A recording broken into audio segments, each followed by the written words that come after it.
Cayetano, binasahan ng penalty si Torre. You know our law, so walang violation. Opo. Okay. How about you, General Torre? May violation ho ba sa arrest or detention ni former President Duterte? No, sir. No, wala. Categorical, wala tayong violate na law. No, sir. Okay. Can I read to you Republic Act 7438? Section F, any person arrested or detained arrested, detained, or under custodial investigation shall be allowed visits by or conference with any member of the immediate family or any medical doctor or priest, minister chosen by him or by any member of his immediate family or by his counsel. I saw the video, sir. President Duterte was asking for his own doctors. Ang sabi nyo, hindi, may dala kayong doctor na colonel. Tama po ba? That's one part, sir. Yes, so you did not allow him to bring in his own doctor. You can answer, hindi to yes or no. So to your point, did you allow all of his doctors in or no? Sir, we have substantial doctor. I think we have complied with 7438, sir. Okay, it doesn't say here substantial. It says here... 7438, sir. No, sir. Ang sabi kasi dito, his choice. Hindi nyo choice. Hindi nyo choice i-limit yung doctors niya. Ang sabi nyo, substantial. So, I will clarify. Were there doctors that he requested you did not allow in?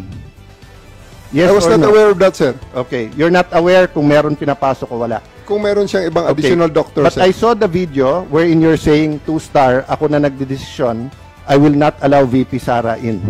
Tama? Yes, sir. Okay. Hindi ba siya anak? Ang nakalagay dito, the person's immediate family shall include his or her spouse, fiancé, parent or child, brother, sister, grandparent, grandchild, uncle, aunt, nephew, niece, etc. Ang penalty nito ay 4 na taon ata na kulong.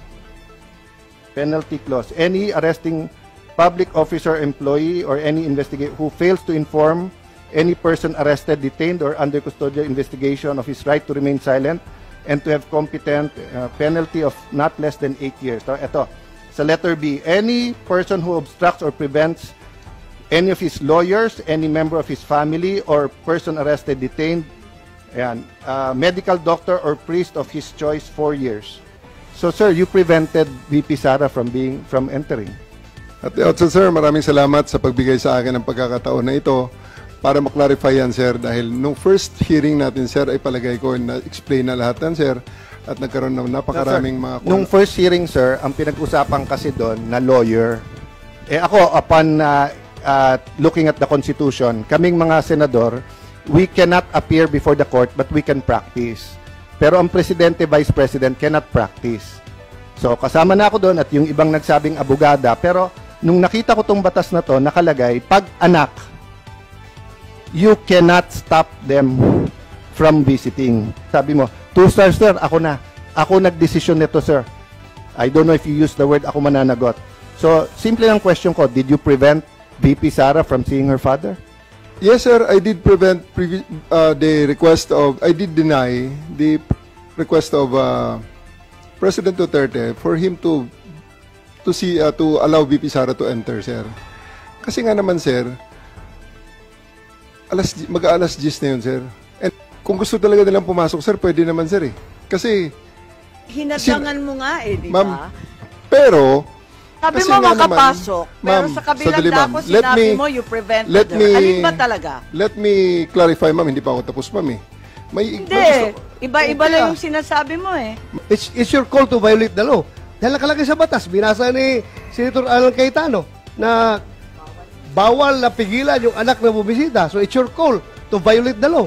Hindi sa ganong context, sir. Anong konteksto? Anong konteksto Kasasabi mo mo? lang, talagang hinadlangan mo yung pagpasok, eh. Ito na nga ba ang mga kaso na pwedeng makulong si Torre?